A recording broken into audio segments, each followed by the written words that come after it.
સાબરકાંઠા જિલ્લામાં તમામ પાકનું 2,13,651 હેક્ટર જમીનમાં વાવેતર કરવામાં આવ્યું, જેમાં ચોમાસુ પાકમાં મગફળી, એરંડા, સોયાબીન સહિતના પાકનું મુખ્યત્વે વાવેતર થયું છે. સૌથી વધુ મગફળીનું 82,632 હેક્ટરમાં વાવેતર કરવામાં આવ્યું છે. જેની વાત કરીએ તો આ વર્ષે તો પહેલા વરસાદ ખેંચાયો અને પાક મુરઝાવા લાગ્યો. ત્યારબાદ પાકમાં વિવિધ રોગ, ફૂગજન્ય રોગ, વિવિધ જીવાત અને ડોર પડવાને લઈ નુકસાન જોવા મળ્યું, જેના કારણે ખેડૂતોના પાકનું ઉત્પાદન ઘટવાની ચિંતા ખેડૂતોને સતાવી રહી છે.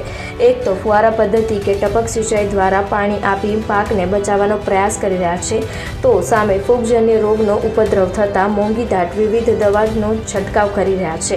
ખેડૂતોના પાકની વાત કરીએ તો જે ખેડૂતોએ 30 થી 35 મણ ઉત્પાદનની આશા રાખી હતી, તે ખેડૂતોને માત્ર 20 થી 25 મણ જ ઉત્પાદન મળી શકે તેમ છે, જેથી ખેડૂત મૂરઝાયો છે. વાવેતર અને ખર્ચાની વાત કરીએ તો ખેડૂતોને મગફળીના 1 વીઘા પાક પાછળ 40 થી 45 હજાર રૂપિયાનો ખર્ચ થાય છે, જેમાં બિયારણ, ખાતર, દવાઓ, મજૂરી સહિતનો ખર્ચ થાય છે. છતાં પણ આ વર્ષે ઉત્પાદન ઘટવાની શક્યતાઓ જોવા મળી રહી છે. તો આ ઉપરાંત પાકમાં વિવિધ રોગ, ફૂગજન્ય રોગ, ડોર નામની જીવાત આવતા ખેતરોમાં નુકસાન થયું છે.